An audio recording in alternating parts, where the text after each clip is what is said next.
Hello, scholars, and welcome to week 5 of CJ485 Methods of Research in Criminal Justice. Well, I believe for many of us, we've got through the hardest portion of this course.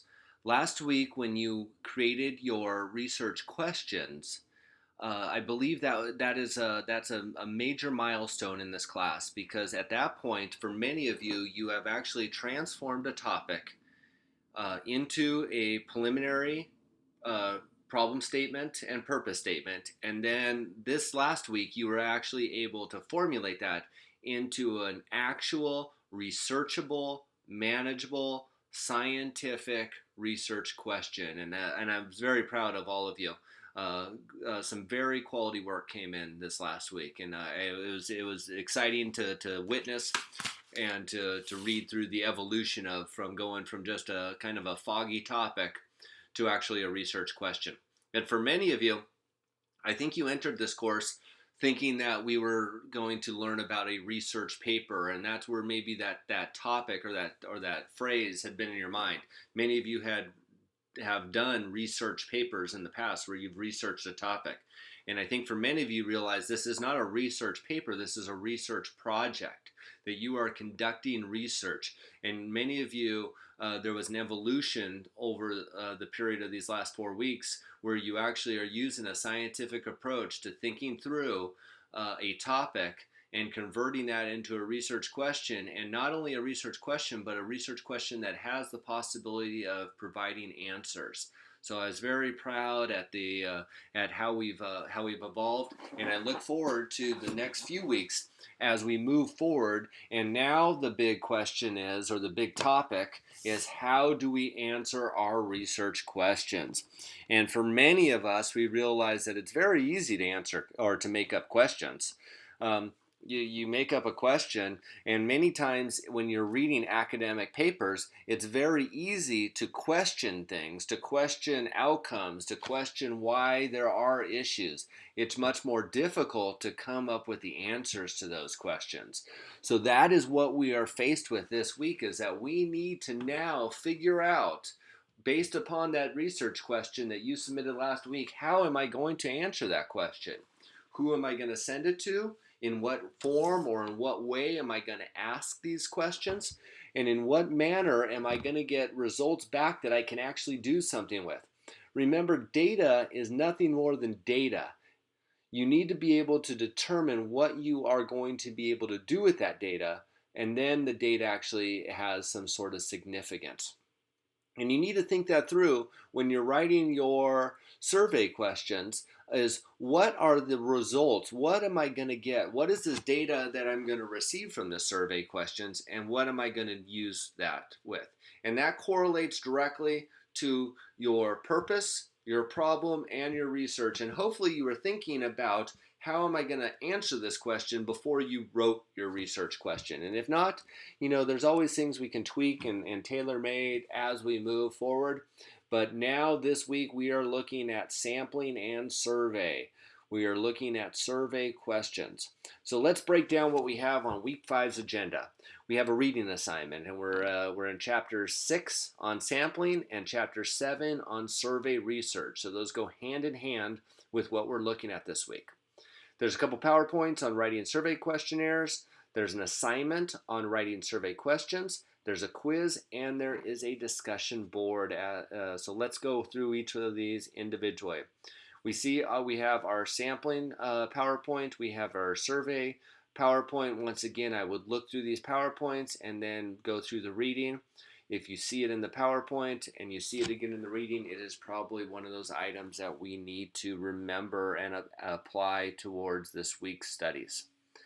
The next thing we have is writing our survey question. So this is the assignment that we're looking for this week. And I'll read it to you. Write 5 to 8 survey questions related to your research study. At least 3 of these questions should be open-ended, and the remaining questions can utilize nominal or ordinal level data. Be sure to specify who your participants are and whether you'll be conducting survey research or interviews to gather your data. So this is the big assignment this week, is the writing our survey questions. And remember, if it is a survey, it's oftentimes more than just the question, but it is also going to be a list of the answers. And what I mean by that is if you are going to ask a question, how often do you feel blank? And that's a question. How often do you feel harassed? How often do you feel discriminated? How often do you feel like are given leadership responsibilities? How often do you vote? Whatever your question is, you as a surveyor would want to provide the answers, a series of answers for the participant to answer. And like I said, a few of these should be open-ended, but the others we can actually add or we can ask for the data. So if I ask, how often are you given leadership opportunities? How often are you are you discriminated upon? How often are you harassed? Oftentimes we will use a Likert scale for these, where one of the answers will be never, the next option will be rarely, the third option will be sometimes, the fourth often, and the fifth always.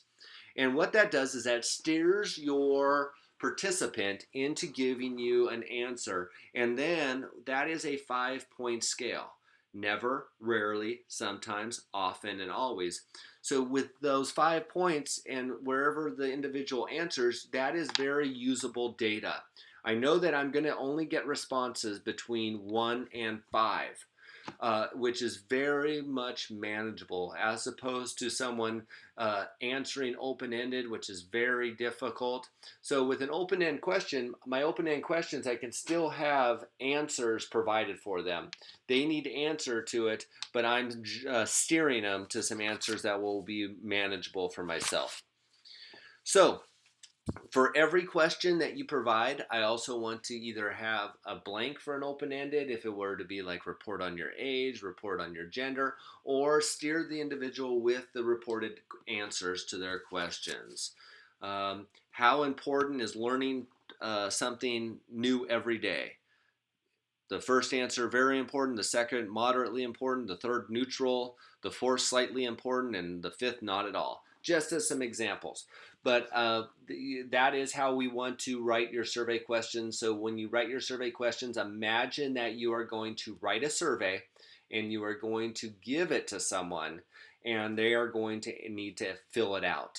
But many times, like you've taken surveys in the past, the answers or the possible answers are provided, and that's the format I'm looking for. And then once again, be sure to specify your participants.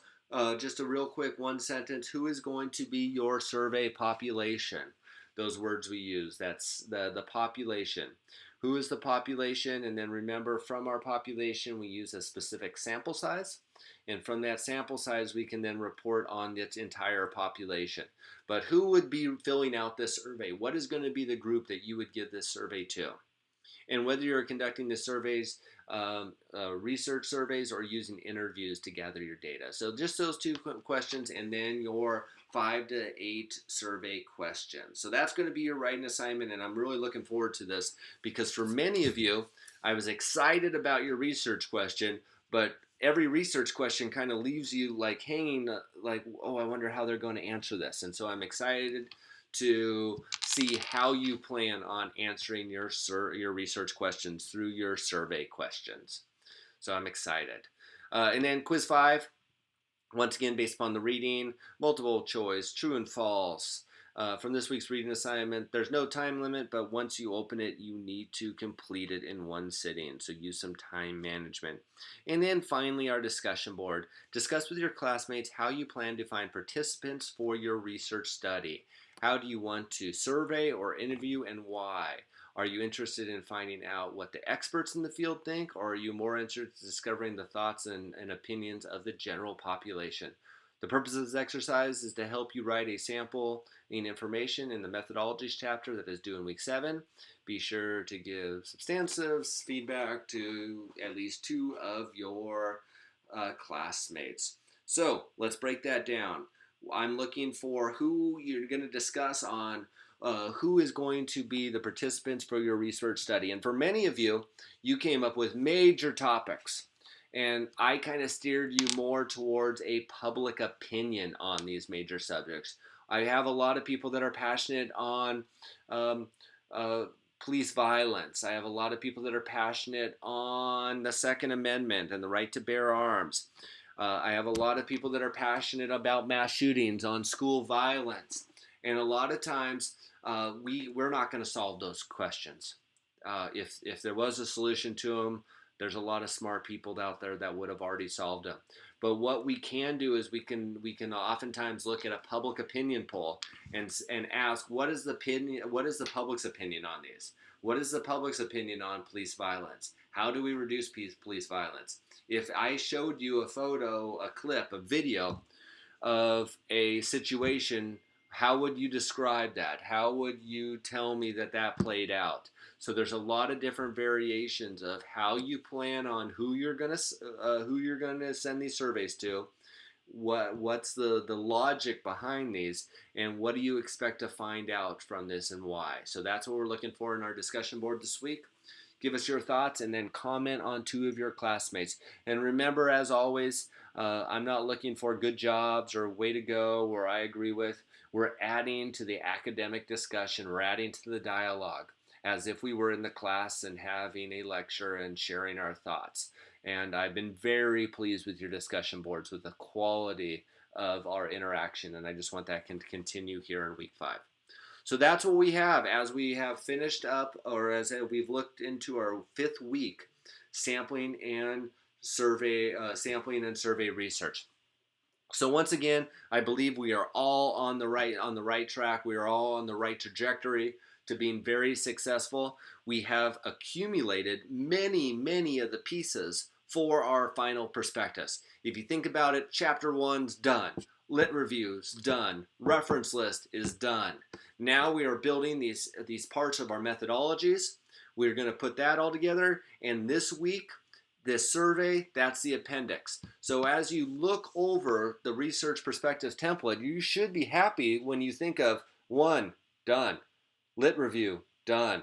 Methodologies, still need a little bit of work. Reference list, done. Appendix, it's going to look real good after this week. Next week, we're going to do the IRB application. That's going to finish up the appendix.